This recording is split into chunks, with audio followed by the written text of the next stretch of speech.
好啦，咁我哋今日咧就講三 chord 同埋六 chord。咁三 chord 同六 chord 咧點解咁遲講咧？因為其實相對嚟講，三 chord 同六 chord 咧喺個音樂結構上邊咧唔係一個好重要嘅一個角色嚟嘅。咁三 chord 同六 chord 咧主要咧佢個功能咧都係替代一啲好基礎嘅和聲，譬如一 chord 咁樣啦，一同三或者一同埋六咧都係比較接近嘅。咁咧，所以佢嘅使用咧，通常都係用嚟做啲 substitution，即係用嚟做替代嘅角色啊，或者用嚟去 extend 嗰個 tonic 嘅感覺。所以咧，我哋可以望一望呢一件事點樣用，但係其實咧就冇乜話佢特定嘅 function 係點樣嘅。首先睇一睇佢哋個屬性先啦。Major 嘅情況底下咧，六 chord 係 minor chord 嚟嘅，但係 minor key 咧，六 chord 咧就係 major chord， 調翻轉嘅。三 chord 咧喺 major 情況底下咧，佢就係 minor chord。喺 minor 嘅情況底下咧，嗱 minor 就因為佢係 involve 緊三 chord 係三五七音，咁大家都知道 minor 咧會可能有機會 involve harmonic minor。咁 harmonic minor 嘅話咧，個七音就會升高半音嘅，所以咧有陣時咧個三 chord 係會係一個 augmented chord 嚟嘅。究竟係點樣用法咧？一陣間我哋會再慢慢去講下嘅。咁但係我哋暫時一般情況底下都會當佢一個 major 嘅三 chord 係一個 natural minor 嘅情況處理。咁至於佢個 progression 係點樣咧？三同六咧，我哋就講六先啦。六 chord 咧之前咧可以係三 chord。六 chord 之前可以係一 chord， 六 chord 之前可以係五 chord， 但注意啊，五可以去六嘅嚇。六咧就可以去四，六亦都可以去二，六當然亦都可以去五嘅。同埋六 chord 咧，之前如果大家有記得我講四六 chord 嘅時候啊，四 chord 嘅第一轉位嘅時候咧，有講過 deceptive cadence。咁六 chord 咧，某程度上咧可以取代一 chord。但五去一係最正路出現 authentic cadence 嘅情況。咁 deceptive cadence 咧係講緊五以為去一，但係最後係去咗六 chord， 令到有一種反差出現咗嘅。咁呢個情況底下咧，六咧就 replace 咗一 chord。咁呢一個就係 deceptive cadence。咁一陣間我會再俾一啲例子大家睇一睇啦。所以 deceptive cadence 五可以去六或者四六都會構成呢個 deceptive cadence 嗰個狀態嘅。六 chord 基本上就係一啲咁嘅功用，主要都係喺一個和聲進行嘅前半橛嘅情況底下咧，會係作為 tonic triad， 即係一 chord 同埋之後嘅 dominant preparation 上邊嗰個連接 chord 嚟嘅，係修飾嘅作用比較強。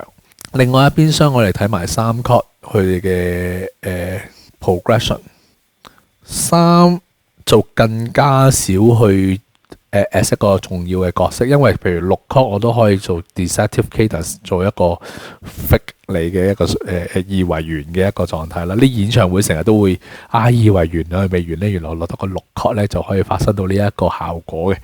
咁三 chord 咧通常咧就係一 chord 可以去三 chord， 六 chord 可以去三 chord， 三就可以去四。三可以去六，我話通常嘅走法咧就唔代表佢一定要咁走嘅，即係其他嘅走向咧唔係唔得，只係喺統計上邊六 chord 同三 chord， 你而家熒光幕見到嘅 progression 咧都係 common 會發生嘅 progression 嚟嘅。咁但係唔代表其他嘅情況或者其他嘅 chord progression 係唔會出現。咁成個和聲佈局我而家畫一畫出嚟俾大家睇啦。首先我哋所有嘅音樂啦，基本上咧都係 approach 一 chord 完嘅 approach 一 chord 完嘅。咁呢個係最重要嘅終點。咁去呢個終點之前咧，我哋會有一個好強嘅五 chord 去邁向呢個終點嘅。咁呢一個咧就係 authentic cadence。呢件事咧我哋講為之一個 target 啦。咁呢一度咧就係我哋做緊嘅 dominant， 係一個埋門嘅最後一腳，係啦。咁之前咧我哋會有一樣嘢發生咧，就叫做 dominant preparation 或者叫 predominant。Dominant preparation 咧，我哋有學過咧，就係4 chord 同埋2 chord。但我用兩隻唔同嘅粗幼啦，因為粗啲嘅我就叫做 primary triad， 咁佢相對嚟講係比較重要啲嘅角色嘅。咁 preparation 嘅 chord 我用第二隻色去畫啦。個起步點咧就係1 chord，就喺呢一度。咁成個 progression 咧，1可以去2，1可以去4， 4可以去5， 2可以去5。咁4去2咧係一個轉接嘅過程嚟嘅。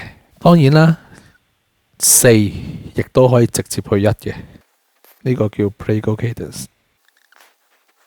頭先我哋講緊6 chord 咧，喺 cadence 上邊嘅作用咧，就係一個 deceptive。所以咧，其實6 chord 或者4 6就係一個 deceptive cadence。咁我可以框住呢一個 deceptive cadence， 就係由5。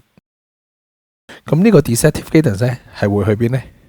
其實就會翻去個音樂嘅呢個位，即係可能 deceptive cadence 發生咗之後咧，再碌翻轉頭嘅。OK， 咁頭先我哋講嘅6 chord 啦，6 chord 咧基本上就係一個1 chord 嘅 extension， 但係其實咧6 chord 咧喺 minor 嚟講咧都似係一個 dominant preparation 嘅，所以我會嘗試用6 chord 咧，我會擺喺呢個位度嘅。咁頭先講過啦，1係可以去6嘅，6係可以去5嘅，6都可以去2，6亦都可以去4， 5亦都可以去6，就係呢個 deceptive cadence。多咗個6咧，個變化做多好多啦。你可以望一望咧，6係可以去4，可以去2，可以去5，係咪啊？而1可以去翻6。好，咁個3 chord 咧，就可以喺呢一個位。3 chord 嘅作用咧，真係比較細少少嘅。1可以去3， 3可以去6， 6又可以去翻3， 3可以去4。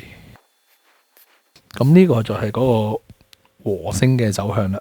咁其實咧都係嗰句，佢可以去邊呢？呢一個圖某程度上係講緊最 common 嘅走法係點樣，但係唔係一定嘅，係可以有其他變數嘅。因為其實音樂仲有好多唔同嘅處理、唔同嘅做法。